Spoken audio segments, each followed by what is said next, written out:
দ্বিতীয় পৰ্যায়ৰ ভোট গ্ৰহণৰ পিছতে নিলম্বিত কংগ্ৰেছী বিধায়ক কমলাক্ষদে পুৰকায়স্থৰ বিস্ফোৰণ লোকসভা নিৰ্বাচনৰ পিছত নিশেষ হ'ব কংগ্ৰেছ বহু কংগ্ৰেছী বিধায়কে যোগ দিব বিজেপি অগপত 4 পৰা 5 গৰাকী বিধায়কে কংগ্ৰেছ এৰাৰ সিদ্ধান্ত লৈছে নাই বুলি কোনে ক'ব আৰু প্ৰত্যেককে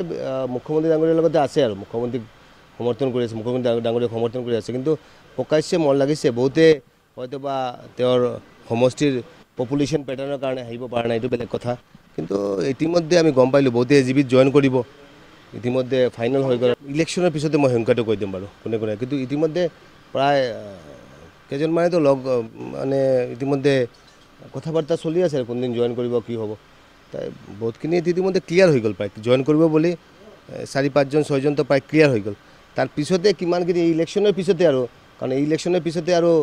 মন লাগিছে যেটো 24ৰ পিছতে নৰেন্দ্ৰ মোদী ডাঙৰীয়া যদি প্ৰধানমন্ত্ৰী হ'ব তেতিয়া আৰু এই দলটো কিমানখিনি থাকে কথা আৰু দলটোৰ হেৰি হৈ যাব কাৰণ প্ৰত্যেককে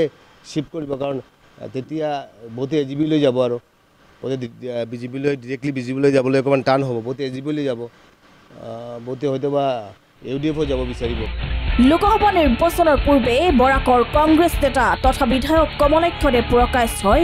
বিজেপি চৰকাৰক সমৰ্থন জনাইছিল লোকসভা নিৰ্বাচনত ৰাজ্যজুৰি বিজেপি মিত্ৰ দলৰ হৈ প্ৰচাৰ চলোৱা নিলম্বিত কংগ্ৰেছী বিধায়ক কমলাক্ষদেৰ মন্তব্য অসমত দুটা সমষ্টিত যুঁজ হ'ব নগাঁও আৰু কৰিমগঞ্জ অৱশ্যে কৰিমগঞ্জত বিজেপিয়ে জয়লাভ কৰিব যোৰহাটত গৌৰৱ গগৈ 1 লাখতকৈ অধিক ভোটত হাৰিব বুলি দাবী কমলাক্ষদে পুৰকায়স্থৰ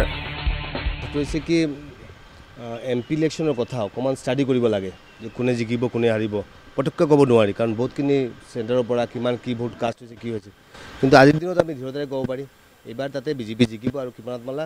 মোটামুটি ভালে সংখ্যক ভোটত জিকিব আৰু 11টা সিট একদম খাটাংকে পাব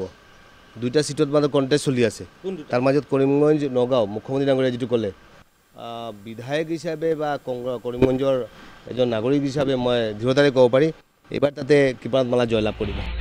ইফালে লোকসভা নিৰ্বাচনৰ পিছতে কংগ্ৰেছ ইতিহাস হ'ব বুলি বিধায়ক কমলাক্ষদে মন্তব্যৰ প্ৰতিক্ৰিয়া বিজেপি বিধায়ক প্ৰশান্ত ফুকনৰ কমলাক্ষৰ কথাৰ সত্যতা আছে কাৰণ তেওঁ কংগ্ৰেছৰ কিটচেন কেবিনেটত বহে আমি ড্ৰয়িং ৰুম কেবিনেটত বহো কমলাক্ষদে পুৰকায়স্থ তেওঁলোকৰ কিটচেন কেবিনেট মই নগৰ তেওঁলোকৰ ড্ৰয়িং ৰুমত বহা মানুহ তেওঁলোকৰতো পাকঘৰত সোমোৱা মানুহ নহয় কিন্তু কমলাক্ষদে পুৰকায়স্থ আজিৰ ডেটতো তেওঁ কংগ্ৰেছৰ কিটচেন কেবিনেট সেইকাৰণে কমলাক্ষদে পুৰকায়স্থ কৰিব পাৰিছে নহয় চব এজন ছোৱালী এজনী যেতিয়া আপোনালোকে বিয়া কৰে আনে এমাহ মানলৈ পুৰণা ঘৰখনলৈ মনত পৰি নাথাকে জানো গধূলি মা ক'লে বা দেউতা ক'লে বা ককাই ক'লে ফোন এটা নকৰে জানো কান্দে মনটো মনত পৰি থাকে ইমান দিন যেতিয়া কংগ্ৰেছ কৰিছে অলপ হ'লেও তেওঁলোকলৈ এটা মৰম এটা আছে বা মনত পৰি থাকে সেইটো দূৰ হ'বলৈ অকণ সময় লাগিব সেইকাৰণে তেওঁক মই কিচেন কেবিনেট বুলি কৈছোঁ মইতো তেওঁলোকৰ ড্ৰয়িং ৰুমত বহা বা আগফালে বাৰাণ্ডাত বহা মানুহ কংগ্ৰেছী বিধায়ক কমলাক্ষদে পুৰকায়স্থৰ বিজেপি প্ৰীতিক লৈ এতিয়াও যেন আশ্বস্ত হ'ব পৰা নাই বিজেপি বিধায়ক প্ৰশান্ত ফুকন আজাদ জাকাৰিয়া ৰিপৰ্ট প্ৰথম খবৰ